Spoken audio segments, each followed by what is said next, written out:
Je vous rassure, les 400 marches, on ne va pas les monter en une seule fois. On va emprunter 4 escaliers, on s'arrêtera à chaque étage. Donc la visite va se faire par paliers. Et à chaque palier, on prendra quelques minutes pour découvrir l'architecture de la cathédrale et les très belles vues que nous allons découvrir sur la ville de Rhodes.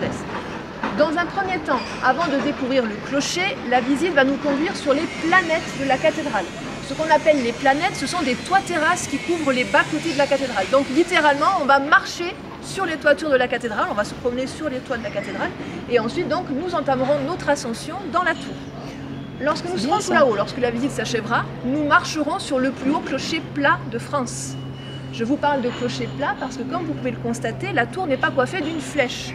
Le sommet est couronné d'un toit-terrasse, un toit plat, donc nous marcherons sur le plus haut clocher plat de France. Nous sommes en 1510. La cathédrale de Rhodes n'est pas encore achevée. Il a fallu quand même 300 ans pour construire la cathédrale de Rhodes. On a débuté à la fin du XIIIe siècle et la construction s'est achevée dans les années 1560-1570. Alors ça a été très long parce que régulièrement l'argent a manqué. La guerre de 100 ans également a bouleversé la construction et les grandes épidémies, notamment la peste noire. Et dans quelques instants, nous allons marcher au-dessus du chevet. Si vous levez les yeux, on devine où se trouvent les planètes. Si on lève les yeux, on constate qu'il y a des gargouilles qui couronnent le chevet. Donc ces gargouilles, il y a ces sculptures de pierre qui sont suspendues au-dessus du vide, qui servent notamment à rejeter les eaux de pluie qui tombent sur les toitures de la cathédrale. Quand on dirige son regard en direction des gargouilles, eh bien en fait on lève les yeux, on devine l'emplacement des planètes. Entre certaines gargouilles, on aperçoit une balustrade en pierre ouvragée. Eh bien ça, c'est la balustrade, le garde-corps des planètes.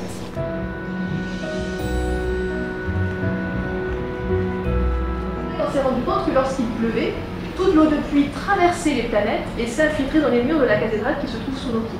Sachant que sous nos pieds, il y a des chapelles qui ont conservé des fresques médiévales. Au cours du XVIIIe siècle, l'église Saint-Amand présentait des signes de faiblesse, notamment des fissures. Il y avait eu quelques chutes de pierre, donc on prend la décision de la détruire. Lorsqu'on est ici, en fait, on devine 2 niveaux de gargouilles. Et ça, vous le verrez à la fin de la visite, quand vous ressortirez de la cathédrale, vous verrez qu'il y a des gargouilles basses qui correspondent à la petite rue à éviter les jours de pluie.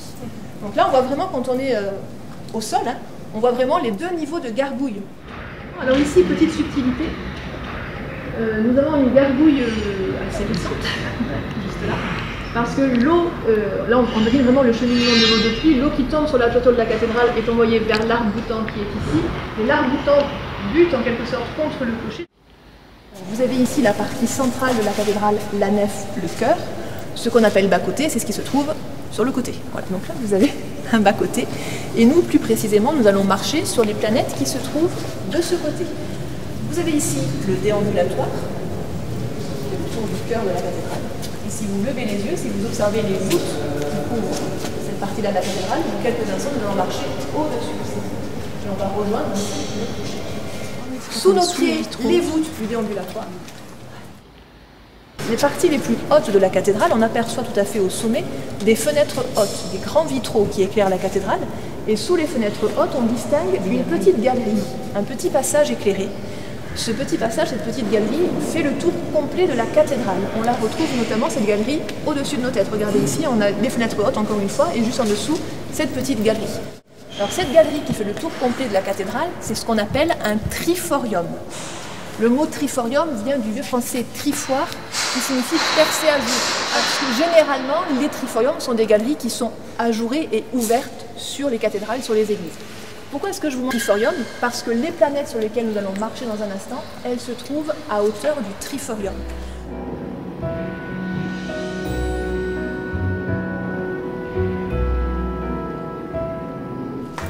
Juste à côté de nous, les grands vitraux, les fenêtres hautes qu'on a pu apercevoir lorsque nous étions dans la cathédrale, nous étions en bas. Et sous les grands vitraux, sous les fenêtres hautes, vous avez ici ces pierres qui marquent le passage du triforium.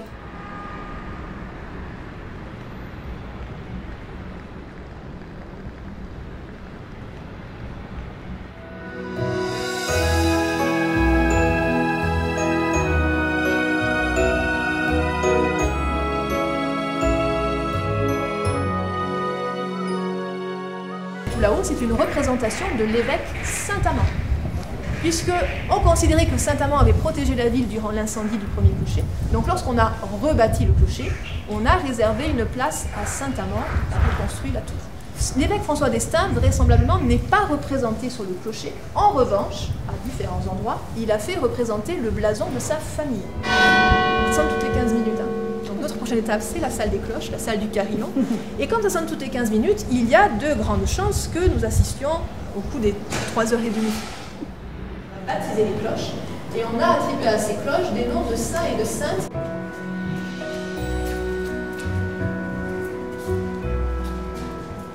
En 1793, les révolutionnaires entrent dans le clocher avec un marteau et un burin. Ils vont détruire les motifs qui ornaient ces blasons. Et ils entrent ici donc pour s'attaquer aux cloches, symboles de l'église. Il faut savoir qu'il y avait alors un carillon composé de 5 cloches qui dataient du XVIe siècle, qui avait été placé par l'évêque François d'Estaing. Donc les révolutionnaires vont retirer les cloches. Ils vont les détruire en les jetant du haut du clocher. Les cloches vont aller s'écraser au pied de la tour. Et ensuite, ce que l'on va récupérer de ces cloches va être envoyé à Montauban, où il y avait une fonderie de canons.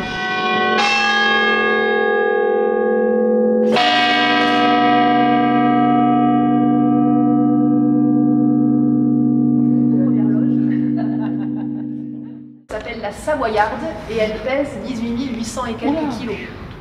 Et le bourdon de Notre-Dame, qui s'appelle Emmanuel, pèse 13 tonnes. Vous voyez, nous, avec nos 5000 kilos, on va dire qu'on a un bourdon de taille intermédiaire. Voilà. Donc le dimanche matin, quand le bourdon devait sonner à la volée, les sonneurs de cloche venaient ici accompagnés de 4 enfants de cloche. Pourquoi 4 enfants?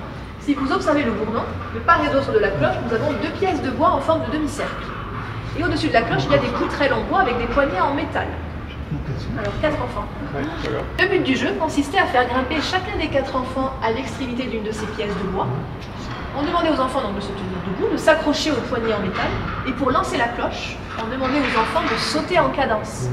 Donc les 2 enfants qui étaient de ce côté sautaient à pieds joints, les 2 enfants qui étaient en face sautaient à leur tour, et à force de sauter, peu à peu la cloche commençait à se balancer. Elle passe une chaîne qui est entraînée par un moteur électrique qui est disposé à l'extrémité de la poutre. Donc le moteur va entraîner la chaîne dans un mouvement de va-et-vient et ainsi la cloche va se balancer et là la masse va frapper l'intérieur de la cloche.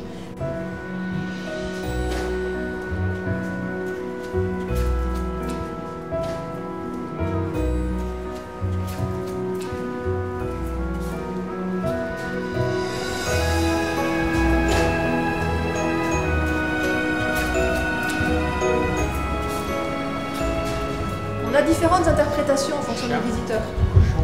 Oui, alors ça ressemble, ça fait penser effectivement à un cochon. On a un peu l'impression de voir un gros un cochon. Vraisemblablement à l'origine c'était une vache. Mais bon voilà, on a le cochon vache et le lion mouton au choix.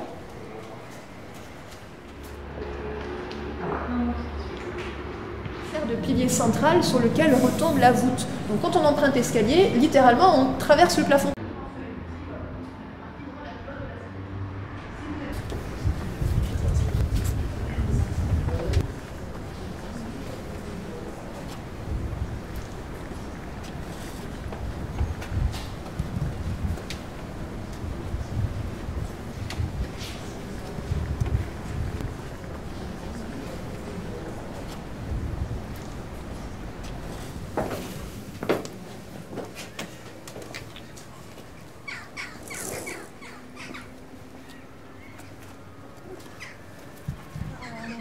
Est-ce que la foudre tombe sur le clocher? Oui, assez régulièrement, et parfois ça fait quelques dégâts. Tâche que vous avez là.